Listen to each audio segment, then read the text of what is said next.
Assalamualaikum warahmatullahi wabarakatuh. Saya Aldiatri Oktari dan teman-teman dari kelompok 1 ingin memaparkan materi mengenai dasar dan pengertian komunikasi visual.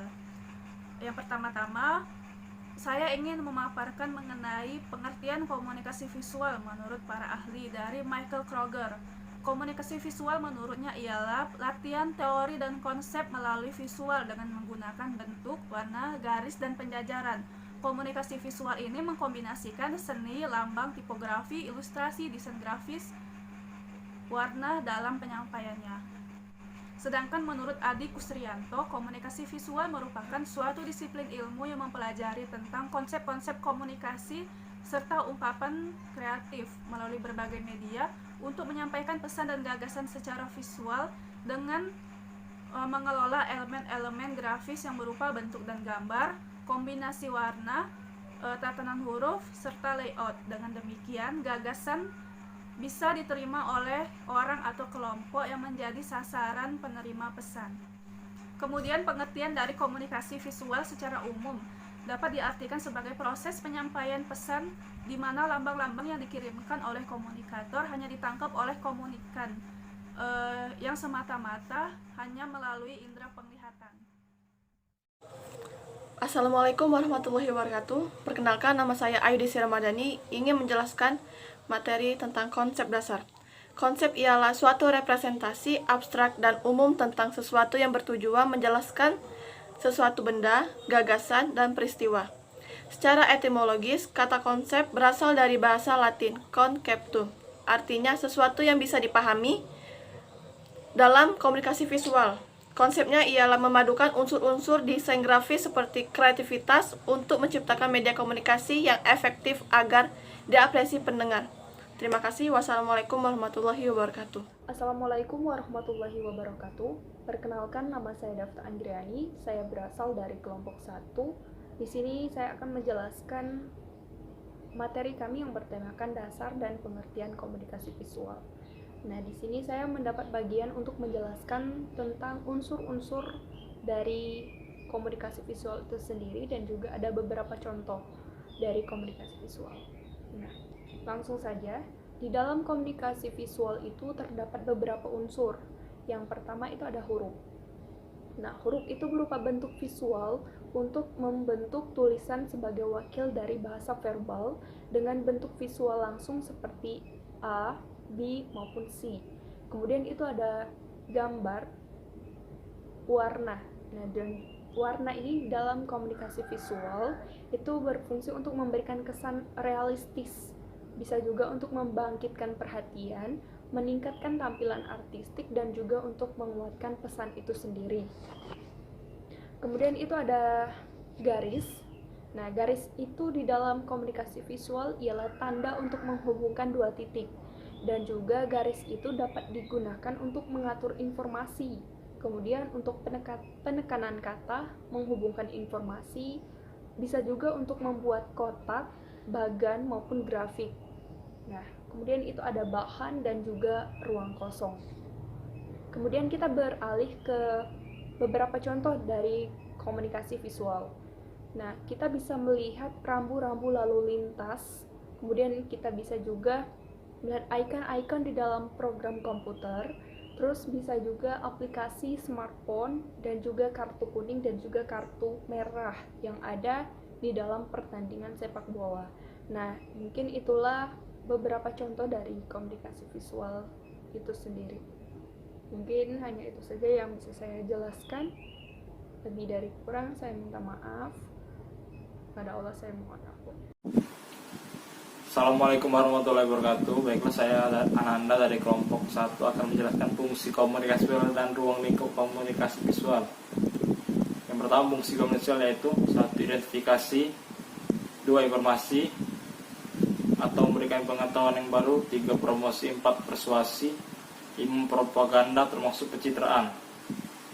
Yang kedua yaitu ruang lingkup komunikasi visual. Yang pertama, desain grafis beriklan, 2. Animasi, 3. Identitas usaha, 4. Desain multimedia, 5. Desain grafis media, 6. Komik, 7. Fotografi, tipografi, dan ilustrasi.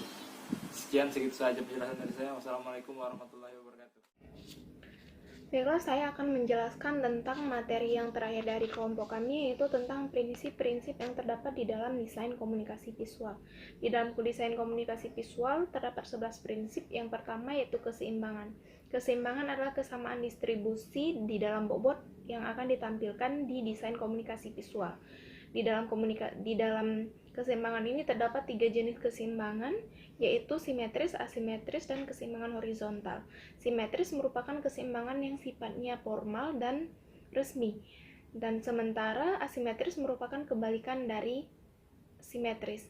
Kemudian keseimbangan horizontal, di keseimbangan ini kita tetap menjaga keseimbangan antara bagian atas dan bagian bawah dari desain komunikasi visual yang kita buat. Yang kedua yaitu prinsip titik fokus. Prinsip titik fokus menonjolkan salah satu unsur untuk menarik perhatian, misalnya antara merek dan ilustrasi. Di antara kedua unsur tersebut saling berebut perhatian. Agar tidak membingungkan konsumen atau pembaca, maka diperlukan suatu penonjolan baik dari segi warna maupun dari segi ukuran. Yang ketiga yaitu prinsip hierarki visual. Merupakan prinsip yang mengatur elemen-elemen untuk mengikuti pertalian yang berhubungan secara langsung dengan titik fokus. Yang keempat yaitu prinsip ritme. Prinsip ritme merupakan pola yang diciptakan dengan mengulang atau membuat variasi elemen dengan pertimbangan yang diberikan terhadap ruang yang ada di antaranya dan membangun perasaan berpindah dari satu elemen ke elemen yang lain. Yang kelima yaitu prinsip kesatuan atau unity. Artinya kita mengorganisir seluruh elemen dalam suatu tampilan grafis untuk mencapai kesatuan. Seseorang yang membuat komunikasi visual harus bisa menyatukan unsur-unsur dari satu unsur dengan unsur yang lain agar menciptakan suatu kesatuan. Yang keenam yaitu proporsi. Prinsip proporsi ini adalah perbandingan antara satu bagian dengan bagian yang lain suatu objek atau komposisi terhadap bagian yang lain atau keseluruhan objek atau komposisi yang menyusun sebuah desain komunikasi visual. Yang ketujuh yaitu dominasi. Dominasi ini disebut juga dengan center of interest atau pusat perhatian. Nah, sesuai dengan namanya, dominasi ini berfungsi untuk menarik perhatian pembaca maupun pelanggan yang melihat desain komunikasi visual. Yang kedelapan yaitu ilustrasi. Ilustrasi ini merupakan gambar untuk memperjelas maksud dan tujuan yang disampaikan melalui desain komunikasi visual. Yang kesembilan yaitu teks. Teks atau kata adalah kalimat yang menjelaskan maksud dari suatu barang yang dijual atau dipasarkan untuk tujuan tertentu. Yang kesepuluh yaitu tipografi. Secara umum, tipografi adalah seni mencetak dengan menggunakan huruf atau menyusun huruf dan cetakan dari huruf atau yang penyusunannya dengan gaya-gaya huruf. Yang ke-11 yaitu warna. Warna merupakan hal yang pertama dilihat oleh seorang pembaca atau pelanggan dari desain komunikasi visual yang kita buat. Maka dari itu warna harus disesuaikan dengan latar maupun fungsi dari desain komunikasi visual tersebut agar arti atau maksud yang kita buat di dalam sebuah desain komunikasi visual itu dapat tersampaikan dengan baik kepada pembaca. Assalamualaikum warahmatullahi wabarakatuh. Selamat pagi teman-teman. Alhamdulillahirabbil alamin wa bihi nasta'in ala umuri dunya waddin. Wassalatu wassalamu ala asrofil anbiya'i wal mursalin wa ala alihi wa sahbihi ajma'in, amma ba'du. Pertama-tama, marilah kita panjatkan puji serta syukur kita atas kehadiran Allah Subhanahu wa taala, karena berkat rahmat dan hidayahnya lah kita bisa berjumpa kembali walaupun melalui online. Sholawat beserta salam tak lupa kita curahkan kepada junjungan kita Nabi Muhammad SAW yang mana telah membawa kita dari zaman kegelapan menuju zaman yang terang benderang seperti saat ini. Pada kesempatan kali ini, saya dan teman-teman dari kelompok 2 akan mempresentasikan materi dari mata kuliah MC dan protokoler yang berjudul Pengertian Komunikasi Visual dan Pengertian Teknologi Informasi dan Komunikasi. Langsung saja kita simak video materi presentasi dari kelompok 2 selengkapnya.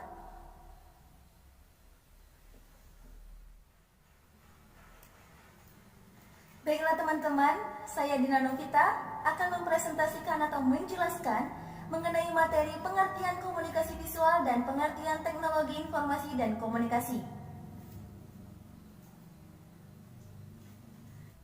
Komunikasi visual komunikasi visual adalah sebuah rangkaian penyampaian informasi atau pesan kepada pihak lain dengan penggunaan media penggambaran yang hanya terbaca oleh indera penglihatan. Pengertian komunikasi visual menurut para ahli. Menurut Michael Kroger, komunikasi visual adalah latihan teori dan konsep melalui media dengan menggunakan warna, bentuk, garis, dan penjajaran atau juxtaposition. Komunikasi visual mengkombinasikan seni, lambang, ilustrasi, tipografi, gambar, desain grafis, dan warna dalam penyampaiannya. Selanjutnya, pengertian teknologi informasi dan komunikasi. Pengertian teknologi. Teknologi berasal dari bahasa Latin yaitu texere yang artinya menyusun atau membangun. Menurut Rogers, yang dikutip di dalam buku Searle dan Ritchie, pada tahun 1994, teknologi merupakan suatu rancangan dari langkah instrumental dalam memperkecil keraguan mengenai hubungan sebab akibat dalam mencapai suatu hasil yang diharapkan. Selanjutnya, definisi informasi. Menurut George Habotnar, informasi dapat diartikan sebagai data yang telah diolah, sehingga data tersebut dapat dijadikan bahan dasar atau bahan pertimbangan dalam mengambil suatu keputusan. Sedangkan komunikasi merupakan suatu proses penyampaian pesan, ide, gagasan, atau informasi kepada dua orang atau lebih dengan tujuan untuk mendapatkan feedback atau umpan balik.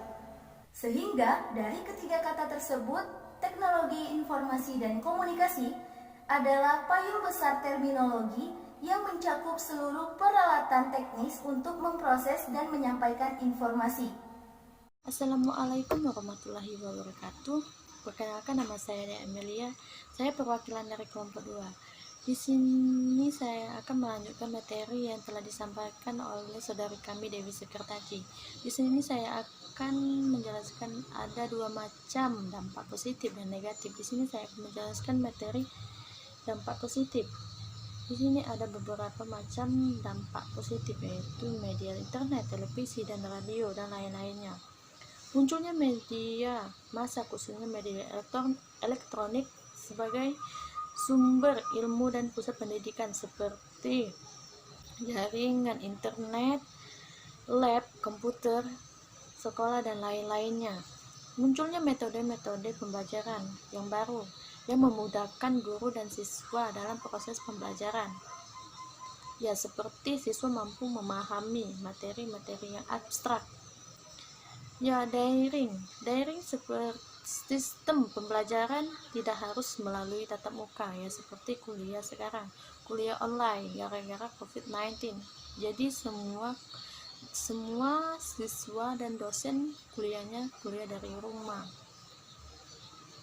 Adanya sistem pengolahan data hasil penilaian yang menggunakan pemanfaatan teknologi dan pemenuhan kebutuhan akan fasilitas pendidikan dapat dipenuhi dengan cepat. Ya, begitu saja materi yang saya sampaikan. Selanjutnya materi akan disampaikan oleh saudara kami Dimas. Ya, terima kasih. Assalamualaikum warahmatullahi wabarakatuh. Saya akan menjelaskan tentang contoh-contoh peralatan teknologi informasi dan komunikasi. Sebagai seorang MC dan protokoler, tentunya wajib mengetahui alat-alat teknologi informasi dan komunikasi, selain untuk menunjang profesinya sebagai sarana untuk menambah wawasan mengenai update informasi terbaru. Kita semua tahu dan kenal dengan televisi, radio, smartphone, laptop, internet, LCD proyektor, dan mikrofon. Itu termasuk dari peralatan teknologi informasi komunikasi. Berikut penjelasannya. Yang pertama, smartphone. Smartphone adalah telepon pintar yang kaya fitur, dengan ukuran yang pas di kantong, sangat praktis dan mudah dibawa kemana saja.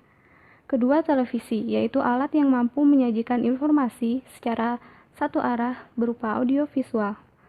3. Radio adalah alat yang menyajikan informasi dalam bentuk suara dengan cara menangkap sinyal frekuensi radio.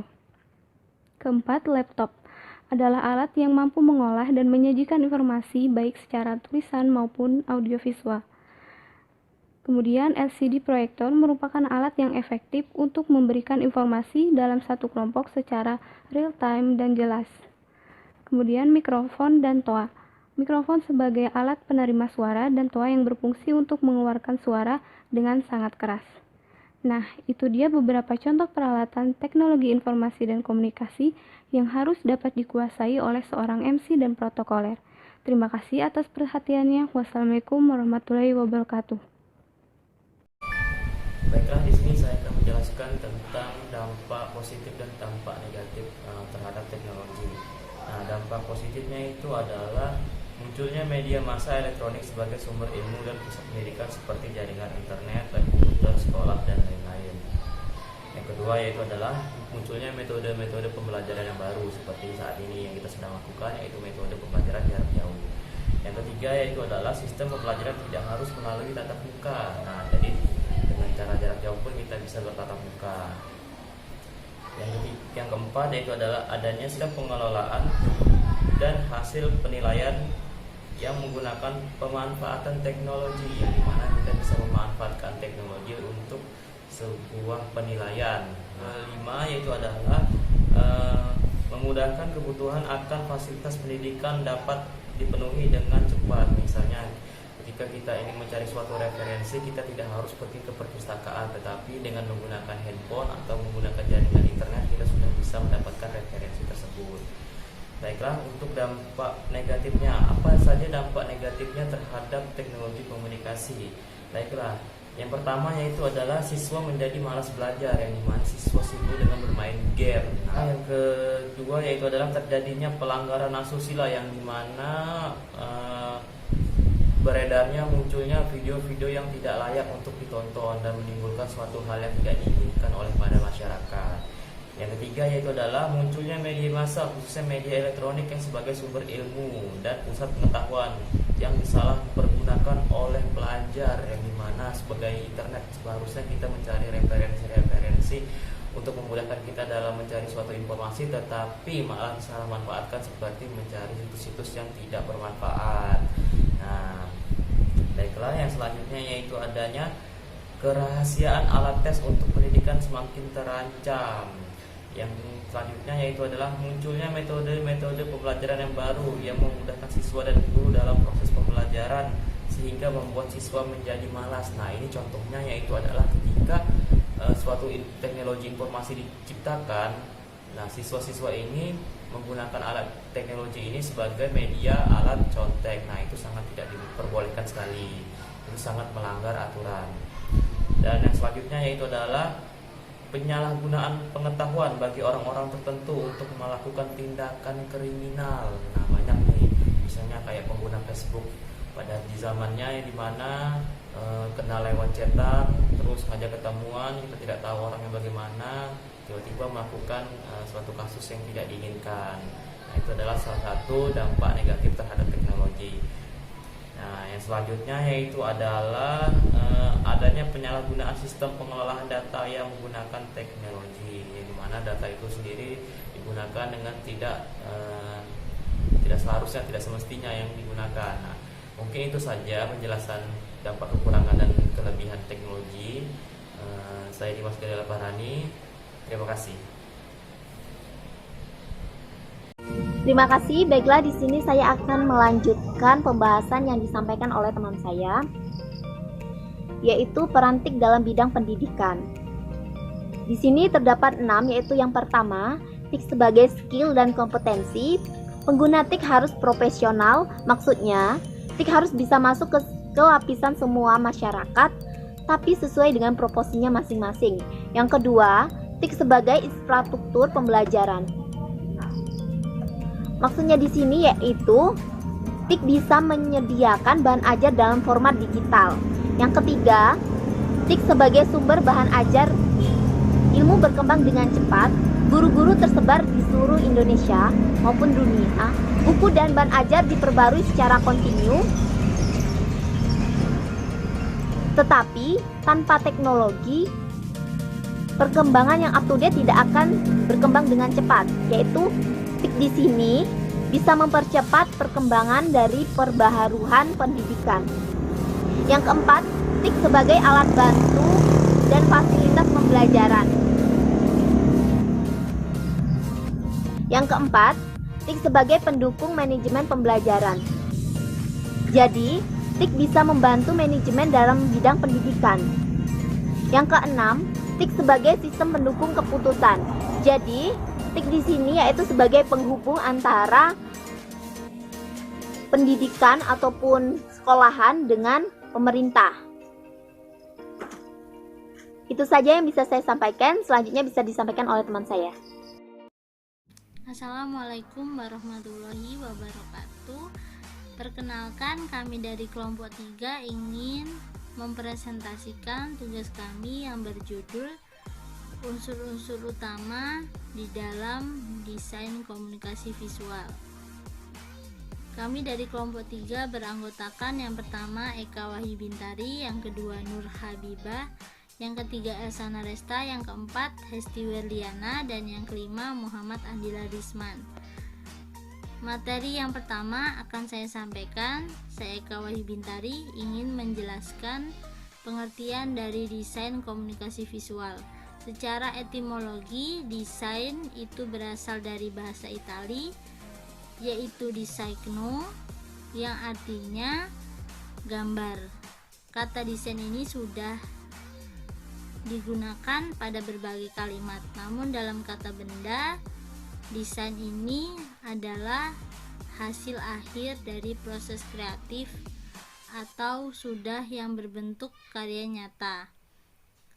Dan dari komunikasi visual itu sendiri yaitu rangkaian proses penyampaian informasi kepada pihak lain atau komunikan melalui media yang dapat diterima oleh mata atau indera penglihatan. Jadi, dapat disimpulkan arti dari desain komunikasi visual itu sendiri artinya yaitu suatu rancangan sebuah karya yang diinformasikan kepada halayak ramai atau halayak luas masyarakat melalui media sebagai perantara yang dapat dilihat oleh mata.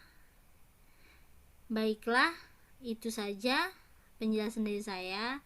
Kemudian materi selanjutnya akan disampaikan oleh Saudari Hesti Werliana. Terima kasih. Baiklah, saya Hesti Werliana, NIM 1710701014. Saya akan melanjutkan materi yang telah disampaikan oleh rekan saya Elsa Naresta, di mana desain komunikasi visual mempunyai tujuan.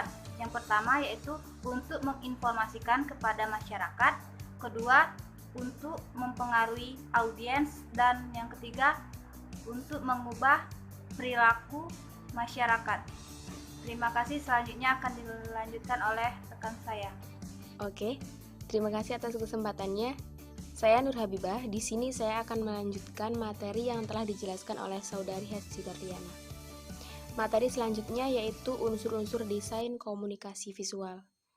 Desain komunikasi visual memiliki 6 unsur, tetapi di sini saya akan menjelaskan 2 unsur diantaranya yaitu garis dan bentuk.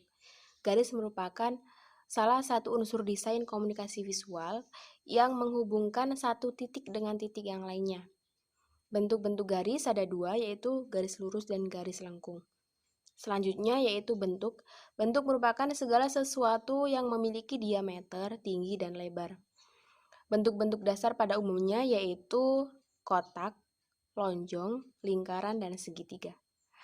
Terima kasih, itu tadi penjelasan dari saya. 4 unsur lainnya akan dijelaskan oleh Saudari Elsa Naresta. Baiklah, di sini saya Elsa Naresta akan melanjutkan materi yang telah disampaikan oleh teman saya Nur Habibah. Ketiga, tekstur. Tekstur merupakan tampilan permukaan atau corak dari suatu benda yang dapat dinilai dengan dilihat dan diraba. Yang keempat, gelap terang atau kontras. Kontras merupakan warna yang berlawanan antara satu dengan yang lainnya. Terdapat perbedaan baik warna atau titik fokus. Dapat pula perbedaan gelap dan terang. Yang kelima, ukuran. Ukuran dapat diartikan sebagai perbedaan besar kecilnya suatu objek. Yang keenam, warna. Warna merupakan unsur penting dalam objek desain. Dengan warna Anda dapat menampilkan identitas atau citra yang akan disampaikan, karena warna merupakan elemen yang dapat menarik perhatian, meningkatkan mood, dan menggambarkan citra suatu perusahaan. Selanjutnya, kesimpulan yang akan disampaikan oleh teman saya, Andila Risman. Baiklah, selanjutnya saya akan melanjutkan materi yang disampaikan oleh teman saya. Di sini saya akan menyampaikan kesimpulan dari materi yang telah kami sampaikan. Jadi, kesimpulannya, desain komunikasi visual merupakan seni dalam menyampaikan informasi dengan menggunakan bahasa rupa yang disampaikan melalui media. Media tersebut berupa gambar yang mempunyai unsur-unsur warna, yaitu garis, bentuk, tekstur, gelap terang, ukuran, dan seterusnya. Jadi, cukup sekian presentasi dari kami. Kami akhiri, wassalamualaikum warahmatullahi wabarakatuh.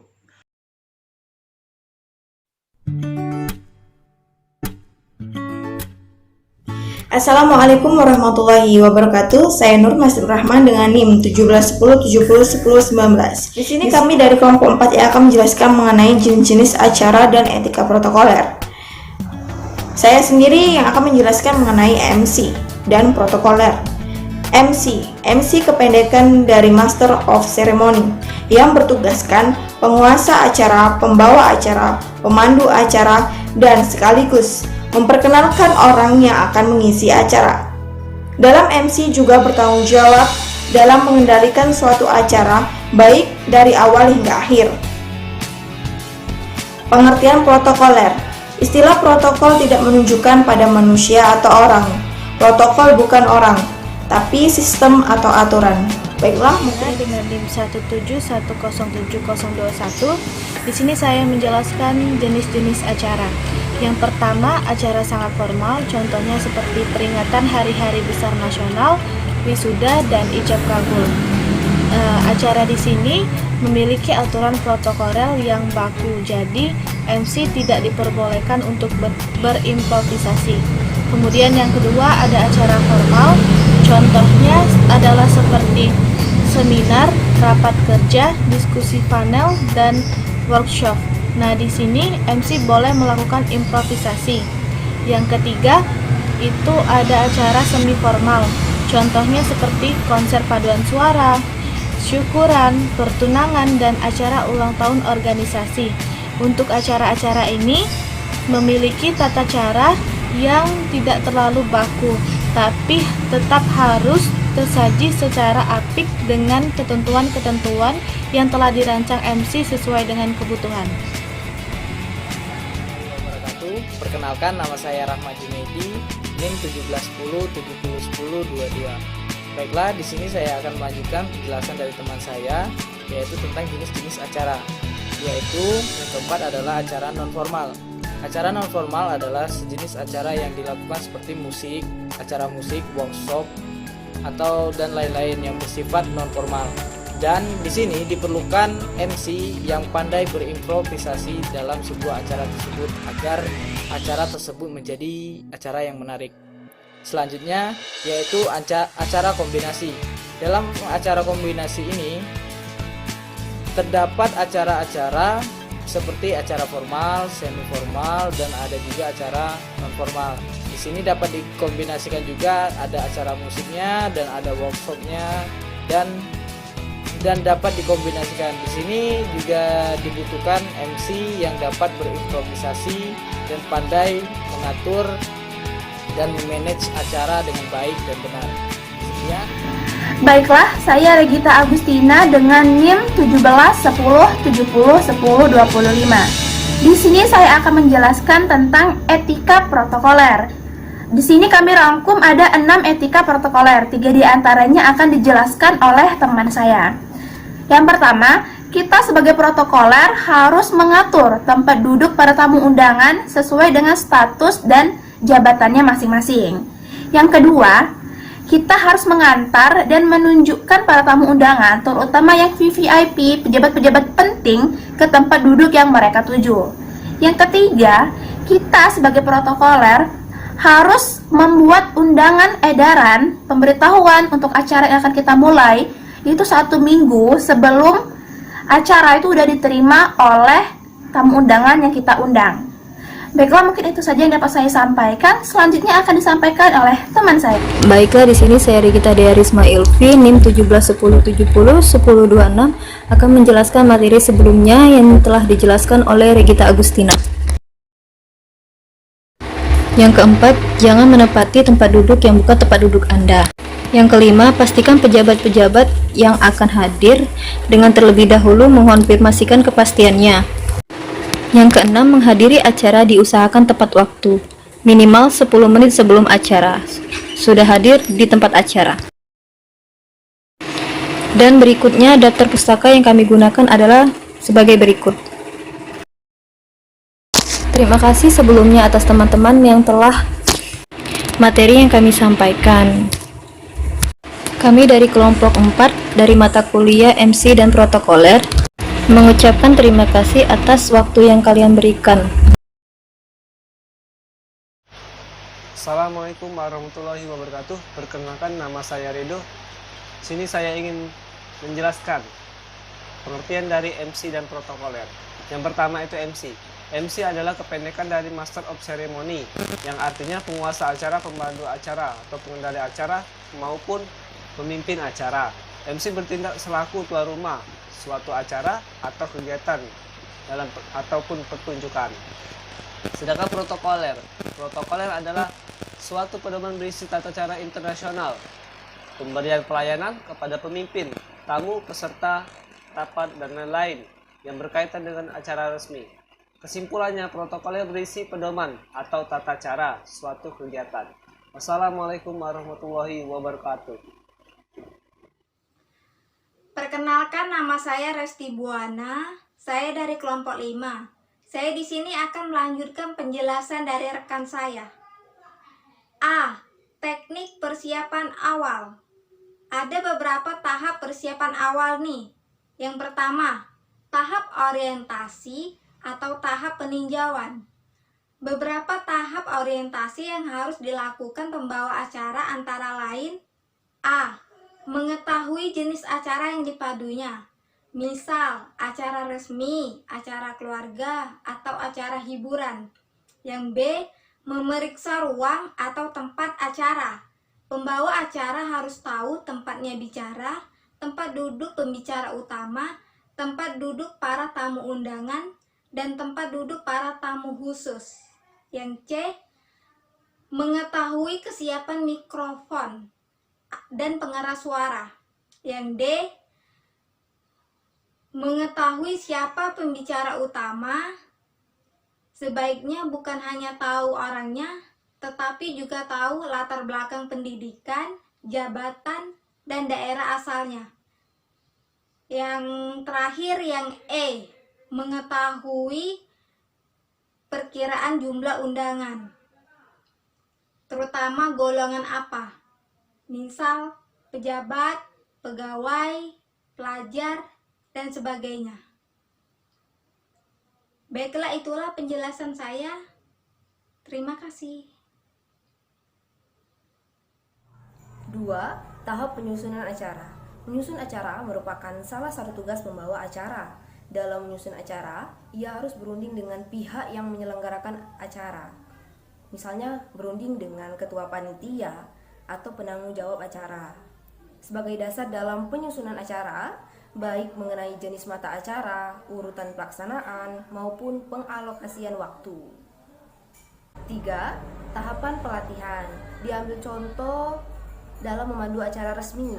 Biasanya pembawa acara hanya membaca susunan acara saja yang telah disiapkan panitia. Meskipun demikian, di tahapan pelatihan, pembawa acara perlu berlatih membaca berulang-ulang, baik memperbaiki volume suara, pelafalan, dan intonasi. Lalu bicara dengan cepat. Yang pertama, ringkaslah apa yang dikatakan oleh pembicara. Yang kedua, menguasai panggung. Yang ketiga, berbicara dengan intonasi yang jelas, tidak terbata-bata. Yang keempat, usahakan untuk selalu rileks. Dan yang kelima, jangan cek alat-alat, persiapan acara, dan pengecekan tamu-tamu yang hadir. Itu menjadi tanggung jawab seorang protokoler. Sedangkan MC hanya menunggu kata "ya, siap, acara dimulai" dari petugas protokoler atau pengarah acara. Pada saat acara berlangsung, menjelang berlangsungnya acara, seorang petugas MC itu harus dalam keadaan tenang, tidak diganggu oleh berbagai persoalan.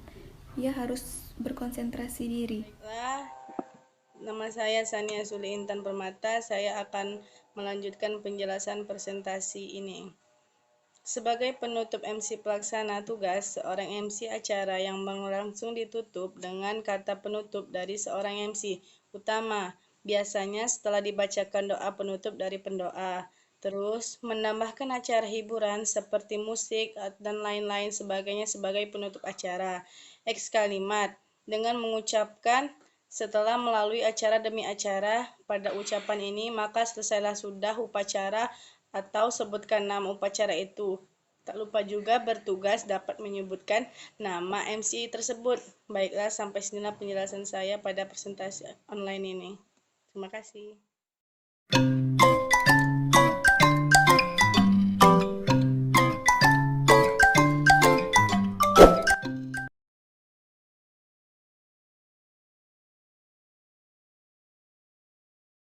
Assalamualaikum warahmatullahi wabarakatuh. Saya Siski Ermawati akan menjelaskan materi pertama, yaitu pengertian MC serta jenis-jenisnya. Yang pertama yaitu pengertian MC. MC atau Master of Ceremony merupakan seseorang yang bertugas memandu acara serta bertanggung jawab penuh atas lancar dan suksesnya acara. MC di sini juga mampu membaca situasi serta sesekali dapat berbicara dengan audiens. Selanjutnya yaitu jenis-jenis dari MC. Yang pertama yaitu upacara. Pada acara upacara, MC mengarahkan acara demi acara dan menggunakan bahasa yang baku serta tidak berubah. Yang kedua yaitu acara resmi atau formal, di mana MC mengarahkan acara resmi dan formal tetapi tidak seketat pada acara upacara. Yang ketiga yaitu setengah resmi.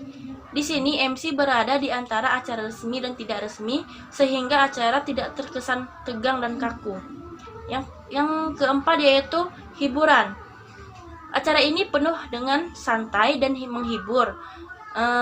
Namun pada acara ini MC juga dibutuhkan agar acara berjalan dengan lancar.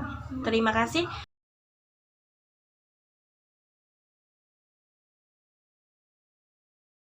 Di sini Tika mau menjelaskan materi yang kedua, yaitu faktor bahasa seorang MC.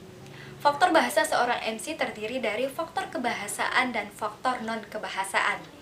Faktor kebahasaan menurut Pusat Pembinaan dan Pengembangan Bahasa Departemen Pendidikan terbagi menjadi 5, yaitu yang pertama ada lafal yang benar, yang kedua ada aksentuasi atau penekanan kata, yang ketiga ada pemenggalan kalimat, yang keempat ada diksi atau pemilihan kata, dan yang terakhir ada intonasi atau irama kata. Nah, sedangkan untuk faktor non-kebahasaan terbagi menjadi 5, yaitu yang pertama bersikap tenang dan tidak emosional, yang kedua tampil mengesankan, yang ketiga cepat tanggap dan kaya inisiatif, yang keempat kaya improvisasi, dan yang terakhir suara enak didengar. Biasanya seorang MC mengalami suatu keadaan di mana susunan acara yang sudah dibuat sedemikian rupa berubah pada saat itu juga. Nah, disinilah faktor non-kebahasaan seorang MC diperlukan, di mana MC harus bersifat cepat tanggap dan kaya inisiatif, kaya improvisasi, tidak emosional, dan bersikap tenang.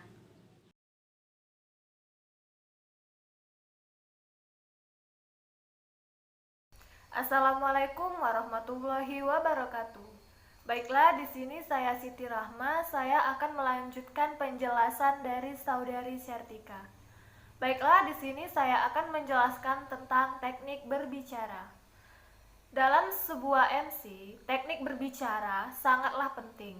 Teknik berbicara terbagi menjadi 5. Yang pertama, intonasi, yaitu suara tidak datar tetapi mengandung irama. Yang kedua, stressing, memberikan energi atau power dalam suara agar tidak menimbulkan kesan loyo. Yang ketiga, artikulasi, kata yang diucapkan harus benar dan jelas. Yang keempat, infleksi, lagu kalimat atau perubahan nada suara. Yang kelima, phrasing, memberikan jeda agar dapat dimengerti. Baiklah, Selanjutnya saya akan menjelaskan tentang teknik memproduksi suara. Teknik memproduksi suara terbagi menjadi 6. Yang pertama speed, yaitu standar kecepatan suara harus menyesuaikan dengan situasi dan kondisi. Yang kelima volume, dalam memandu acara, suara yang dihasilkan harus bulat. Yang ketiga tone, tinggi dan rendah suara harus diperhatikan agar audiens tidak merasa bosan. Yang keempat timbre, suara yang ekspresif agar dapat mempengaruhi pendengar. Yang kelima power, kekuatan yang dihasilkan harus tepat sesuai dengan pemaknaan kata. Yang keenam nafas, berbicara dengan nafas perut karena suara yang dihasilkan lebih dalam, power lebih kuat. Baiklah, sekian penjelasan dari saya. Terima kasih. Wassalamualaikum warahmatullahi wabarakatuh.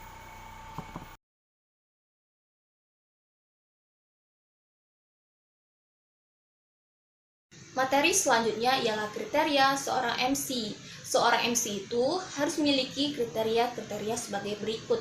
Yang pertama, seorang MC itu harus memiliki bakat yang memadai.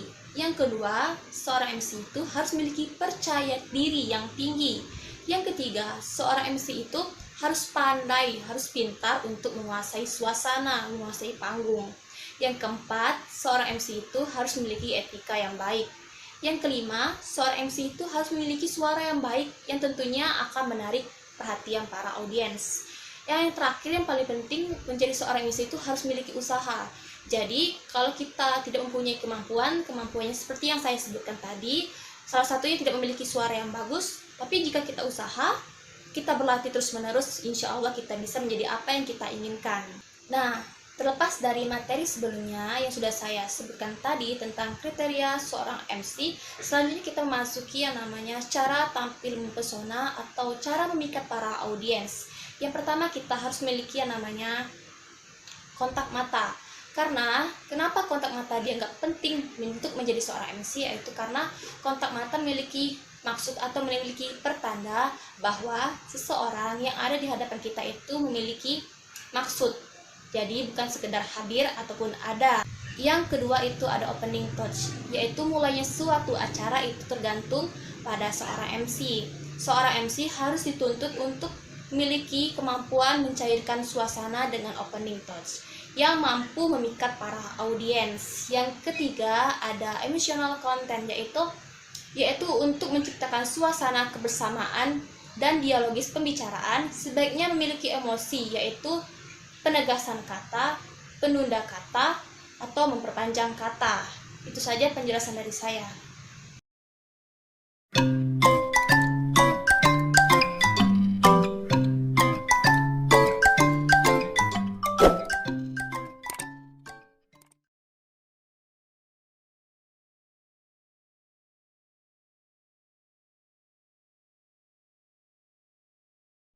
Assalamualaikum warahmatullahi wabarakatuh. Kami dari kelompok 7 akan mempresentasikan materi kami yang berjudul Strategi dalam menghadapi berbagai kendala MC dan protokoleran. Baiklah, di sini saya Winda Egita. Saya akan menjelaskan apa itu pengertian MC dan pengertian protokol.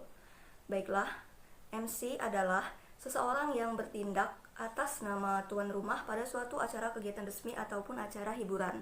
MC juga dapat berarti seseorang yang menyuarakan berbagai arena suatu pertunjukan, pertemuan resmi, rangkaian pembicaraan pada suatu acara makan malam ataupun acara lainnya. Dan pengertian protokol menurut Pasal 1 Ayat 1 Undang-Undang Nomor 8 Tahun 1987 adalah serangkaian aturan dalam acara kenegaraan atau acara resmi yang meliputi aturan mengenai tata tempat, tata upacara, dan tata penghormatan sehubungan dengan penghormatan kepada seseorang sesuai dengan jabatan atau kedudukannya dalam suatu pemerintah atau masyarakat. Baiklah, saya Tunggal Larasati akan menyampaikan kendala yang sering dihadapi MC dan protokoler.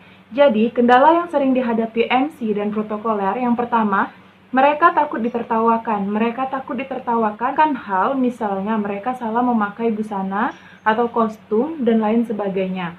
Yang kedua, mereka takut mendapatkan kritik. Yang ketiga, mereka takut membuat kesalahan, misalnya kesalahan menyebutkan nama, kesalahan menyebutkan gelar, kesalahan menyebutkan tempat, dan lain sebagainya. Yang keempat, takut dibandingkan dengan MC sebelumnya atau protokoler sebelumnya. Yang kelima, takut jika apa yang disampaikan mereka tidak dimengerti oleh audiens atau penonton. Yang selanjutnya, takut akan pidatonya tidak lancar. Dan takut kalau ungkapannya itu jelek dan tidak jelas. Kemudian, takut kalau direkam atau divideokan, misalnya mereka melakukan kesalahan, dan sehingga audiens atau penonton itu memvideokan serta memviralkan mereka. Yang terakhir, takut ditertawakan oleh aksen yang salah. Baiklah, itu saja kendala yang sering dihadapi oleh MC dan protokoler. Baiklah, di sini saya akan menjelaskan strategi dalam menghadapi kendala MC. Yang pertama yaitu lihatlah dirimu dalam teknik berbicara. Yang kedua, bina kontak mata dengan pendengar. Yang ketiga yaitu menganggap pendengar kawan bukannya lawan. Yang keempat, berpikirlah bahwa Anda pasti akan bisa memuaskan semua orang atau orang banyak. Yang kelima, anggaplah tugasmu ini sebagai kesempatan untuk membuktikan dirimu sendiri dan bukan ujian percobaan. Yang keenam, kegagalan hendaknya dianggap sebagai kemenangan yang tertunda. Yang ketujuh, berusaha untuk menenangkan diri dan batin lewat persaingan persiapan yang baik. Yang ke-8 yaitu ingatlah selalu kalimat ini, saya harus dan saya mau dan saya sanggup. Yang ke-9, ingatlah bahwa segala keberhasilan dalam hidup itu selalu didahului oleh rasa cemas dan takut. Ke-10, latihanlah menciptakan juara. Assalamualaikum warahmatullahi wabarakatuh. Perkenalkan, nama saya Yulianti, saya dari kelompok 7 akan membahas materi mengenai evaluasi diri. Seorang MC tentu harus mengevaluasi setiap kali selesai membawa suatu acara. Tentu saja tujuannya sangat positif, yaitu supaya penampilan pada waktu berikutnya dapat membawakan diri dengan mantap dan semakin percaya diri. Assalamualaikum warahmatullahi wabarakatuh. Jadi di sini saya Fauzi Saja Samad akan menjelaskan tentang mengatasi grogi dalam MC dan protokoleran.